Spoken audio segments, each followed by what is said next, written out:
I believe that all great art is built around a simple idea, and that is the idea of vulnerability.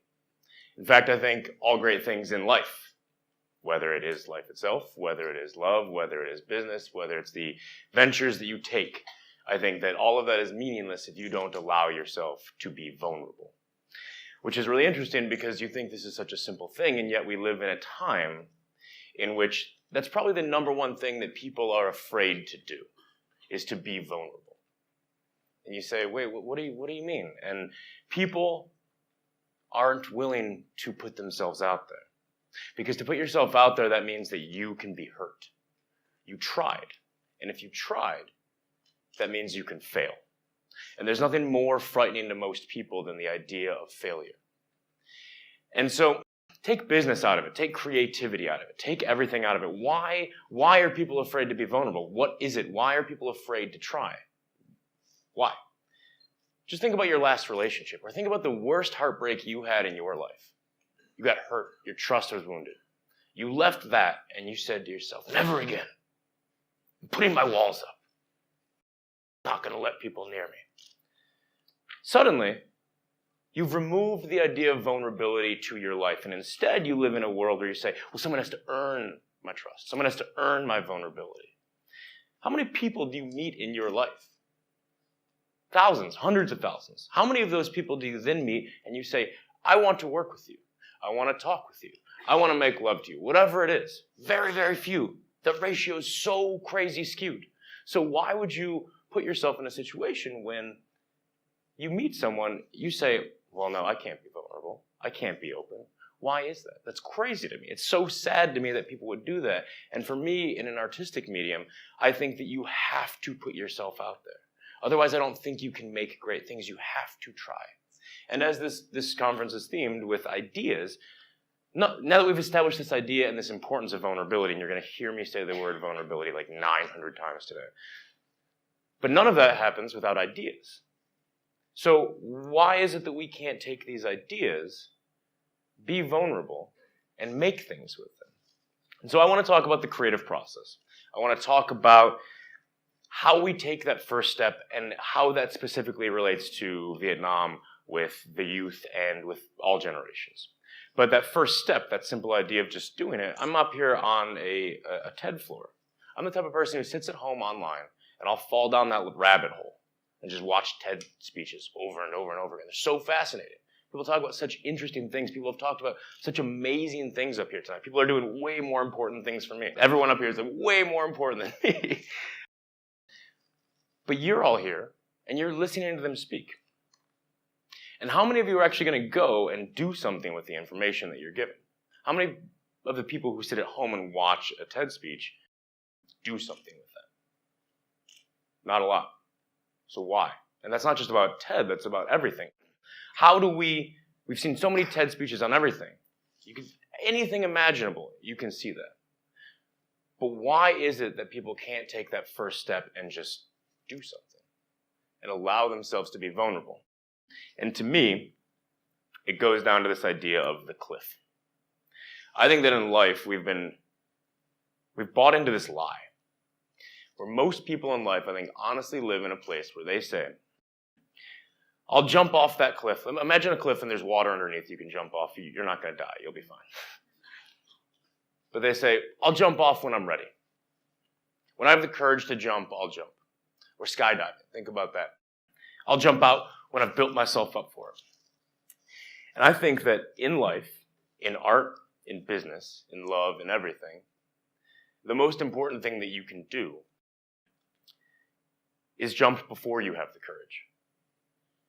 Because you get the courage on the way down. And while there are some geniuses out there and people who are just born with that courage, I actually think the courage that you gain on the way down is more meaningful than if you had gained it beforehand. Because it's in that free fall that you realize letting go and being vulnerable, that's a drug in itself. And that's part of the process.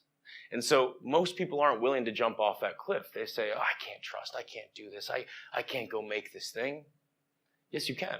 You just have to do it. You just have to jump off that cliff. And on the way down, yeah, you know what? You might belly flop. You might hurt yourself. It might not go great. You're not going to look like Tom Cruise doing it. But you pick yourself up and you do it again. And again, and then you get better at it. You get better over and over and over again. And people are afraid of that repetition. People are afraid of trying, and people are afraid of that simple idea that you learn the courage and you gain it on the way down. And it's such a simple thing. But I think it's so meaningful and odd that people view it as the opposite. And so, as we talk about creativity and vulnerability, I just think it's also important to talk about where we are in the world right now, especially as it relates to the youth and going and making things. So, we live in a world where I believe that, and forgive me, I might sound like a cranky old man saying this, but we live in a world where millennials are being posed a very interesting question via social media. And that question, fundamentally, is, do you want to make your life and your living based on your love of a craft and the way that you've slaved for that craft, your love of an art form, your desire to develop the language of that art form, or to save people, or to do all of the things that people have been talking about here, okay? Do you want that life? Or, in a social media generation, do you just want to be famous for your personality? Imagine if we were all 12 years old. Okay, we all grew up in a different world. So imagine we're 12 years old and someone says to us, right now, you have the decision to make in your life. Do you want to go risk a decade of your life working like over and over and over again, slaving away blood, sweat, and tears for something that you love that might not pan out? Working, hard work, not a glamorous thing, but you love it. Or you can get rich and famous for posting pictures of yourself. What are you going to choose? And I think that fundamentally there's something interesting happening right now where people are forgetting the joy of hard work, and that working hard is sexy, and that there's something powerful about it when you are sweaty from what you do, and you've worked and you've slaved away and it's been like tireless, and you're exhausted. There's something beautiful to that. And now we live in a world where people just want the thing. They just want to be there. They want the nice car. They just want to be famous, realizing that the fame and all of those things are a byproduct to what you do and what you love, right? So then people aren't willing to put in any risk. Then they're not willing to be vulnerable. Why would you put yourself out there creating something you love when you can just, I don't know, post a bunch of photos on Instagram, be on Facebook, get a bunch of followers? Like it's a very interesting question to me that's being asked of a younger generation right now.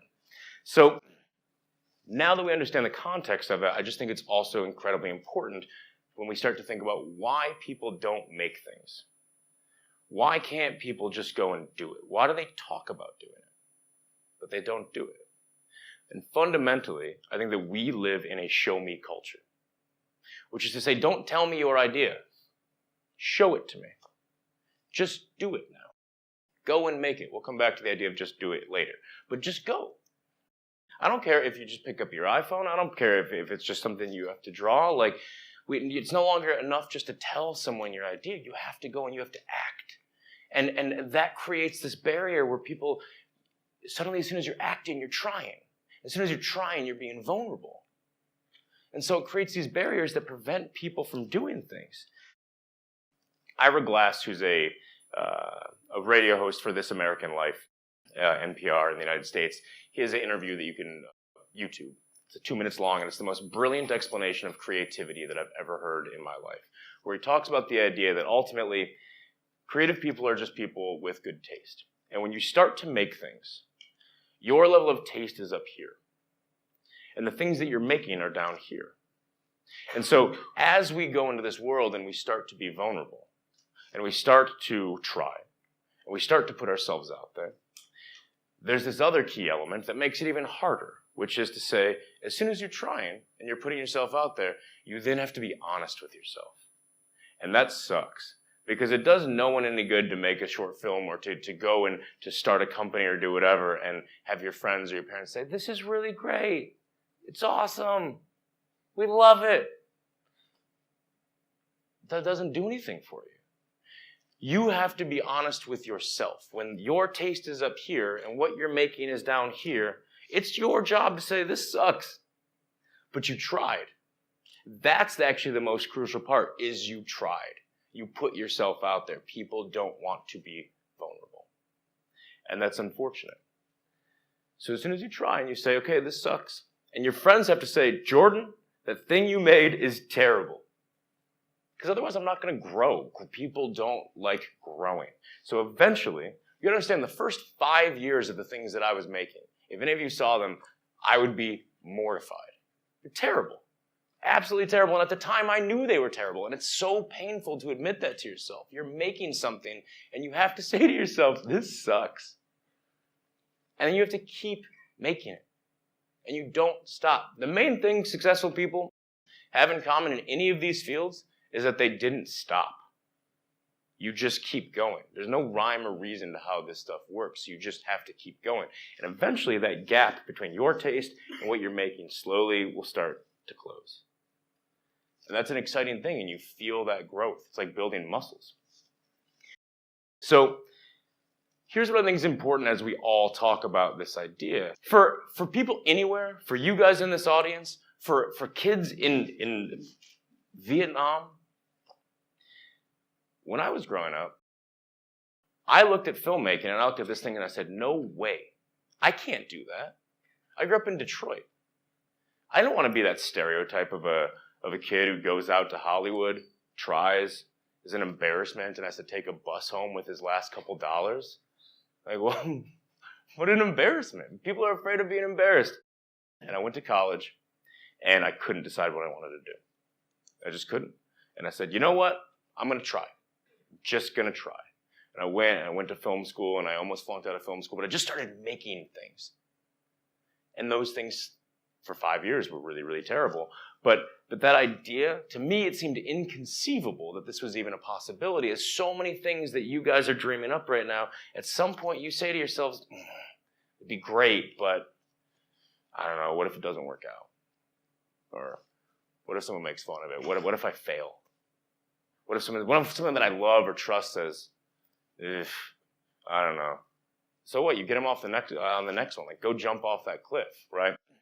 And so all of these ideas, to me, tie into this something that I think is really sad, which is someone the other day came to me and said, what's on your bucket list?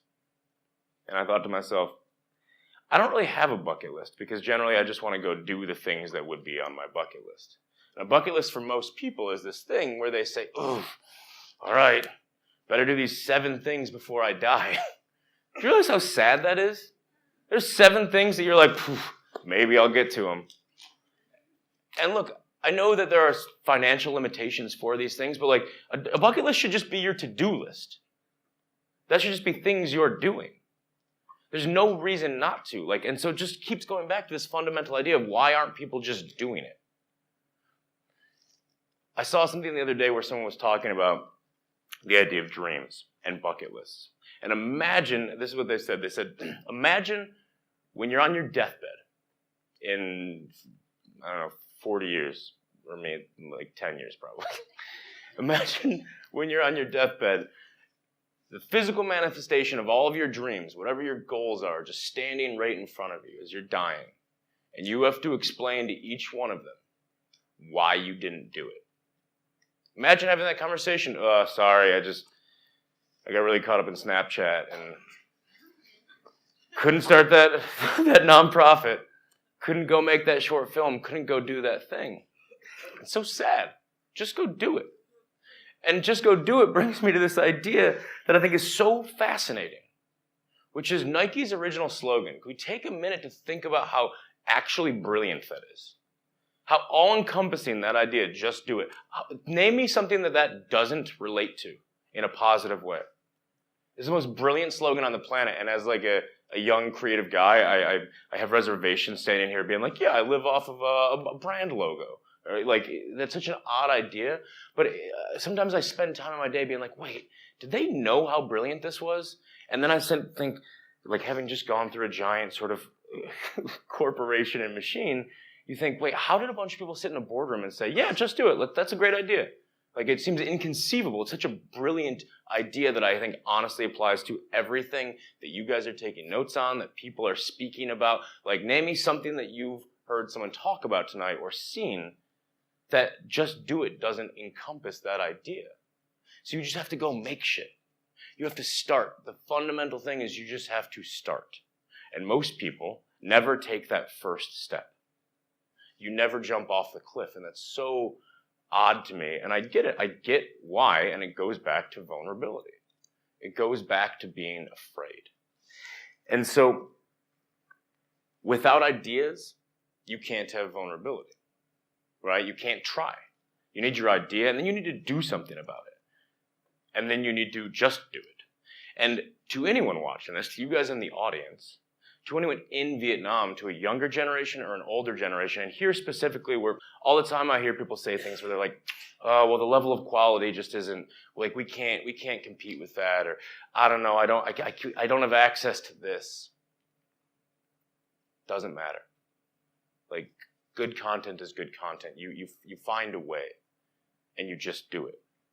And fundamentally, I think that there needs to be sort of a re-education of people of saying it's okay to jump off the cliff before you have that courage. And to people in the world, and Vietnam in particular, like, I see such an explosive group of artists and people and ideas here. And sometimes people, when I talk to them, they don't feel encouraged that they can't go do this thing. I need to go be a doctor. I need to go be a lawyer. I need to go be sort of what is expected of me. Don't be on your deathbed having to explain to your dream why you didn't do it, or why you didn't just try. And it's okay to be vulnerable, and it's okay to get hurt. And in fact, there's something great about that. And I think ultimately, these ideas to me, you just have to take them, as all of you are in this audience, as people watch this, look at my dumb face on the internet, like, it just ultimately is this idea, as you go into life, to fail boldly and to fail bravely. Thank you.